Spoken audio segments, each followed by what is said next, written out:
اور اس وقت کی گورنمنٹ نے اپنی ریاست کی ذمہ داری محسوس کرتے ہوئے جو کارروائی کی تھی اس کو اتنی کامیاب کارروائی کی تھی کہ 74 تک معاملے سیدھے رہے تھے.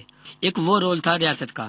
یہ بتائیں کہ جو مذہبی نظریات وہ اپنی جگہ، لیکن پاکستان میں جو اس وقت عمومی صورتحال ہے اس میں تو ہر کوئی نشانے پر ہے، کیا پولیس، کیا استاد، کیا کوئی سیاسی جماعت، تو آپ سمجھتے ہیں کہ یہ اس کا حصہ نہیں؟ آپ کو بات یہ ٹھیک ہے، لیکن اس معاملے میں نا ان سب کے ساتھ حکومت ان کے ساتھ وہ نہیں ہے، ان کا ساتھ مقابلے پہ نہیں ہے، ٹھیک ہے نا. لیکن ہمارے مقابلے میں حکومت مقابلے پہ آئی ہوئی ہے. شیعوں کی بھی مخالفت ہوتی ہے، ہندوؤں کی بھی ہوتی ہے، لیکن اسٹیٹ ان کو پروٹیکٹ دیتی ہے اور اسٹیٹ ان کی مخالفت نہیں کرتی. لیکن ہمارے ساتھ تو اسٹیٹ ہمارے ساتھ ڈسکرمنیشن لا بنا کے نا ہمارے ساتھ نے کی ہوئی ہے.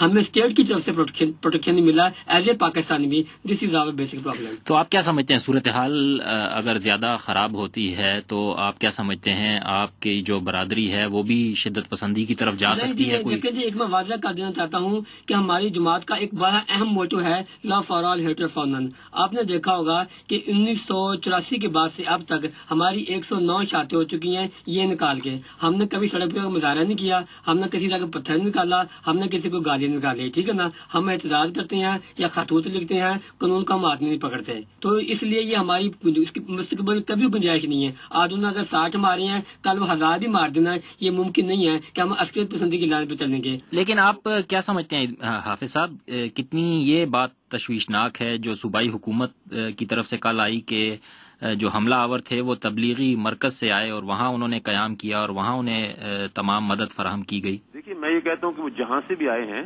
اس کی تفتیش ان کی ذمہ داری ہے.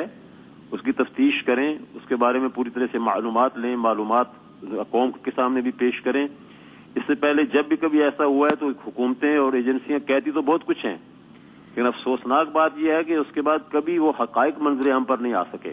لیکن دیکھا یہ گیا ہے کہ اس طرح کے جو حملے ہوتے ہیں، جو حملہ آور ہیں یا جو طالبان اکثر ذمہ داریاں لیتے رہے ہیں، وہ بھی تو اسلام کا نام ہی لے کر یہ سارا کچھ کہتے ہیں، کر رہے ہیں اور اسلام کے بول بالا کرنا چاہتے ہیں.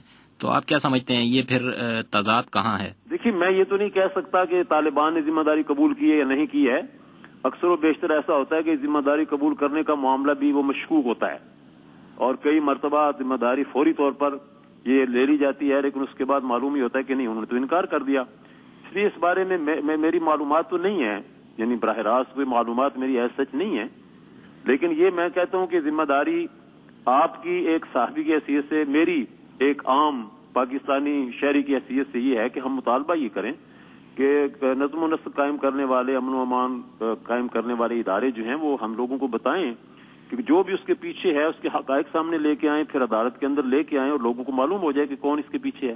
آپ نہیں سمجھتی کہ مطلب یہ احمدیوں کو یا اقلیت کو ایز سچ ٹارگٹ نہیں بنایا گیا، بلکہ یہ جو ملک میں عمومی صورتحال ہے کہ استاد بھی سیف نہیں، اسکول یہاں محفوظ نہیں، پولیس محفوظ نہیں، فوج محفوظ نہیں، تو اسی طرح اگر اقلیت بھی نشانہ بن رہی ہے تو یہ کوئی زیادہ اچنبھے کی بات نہیں؟ دیکھیے، یہ میرے لیے تو بہت اہم سوال ہے، کیونکہ ایک جس طرح سے دہشت گردی اس ملک میں چاروں کونوں میں پھیلی ہوئی ہے، جگہ جگہ پہ ہم ہر انسان، ہر بچہ جو ہے وہ اپنے آپ کو پبلک پلیس پر غیر محفوظ سمجھتا ہے. یہ بات بالکل درست ہے. اس گفتگو میں حصہ لینے کے لیے میں جماعت اسلامی کے حافظ ادریس، حقوق انسانی کی کارکن بشرا خالق اور احمدیہ جماعت کے رابطہ کار منور علی شاہد کا شکریہ ادا کرتا ہوں.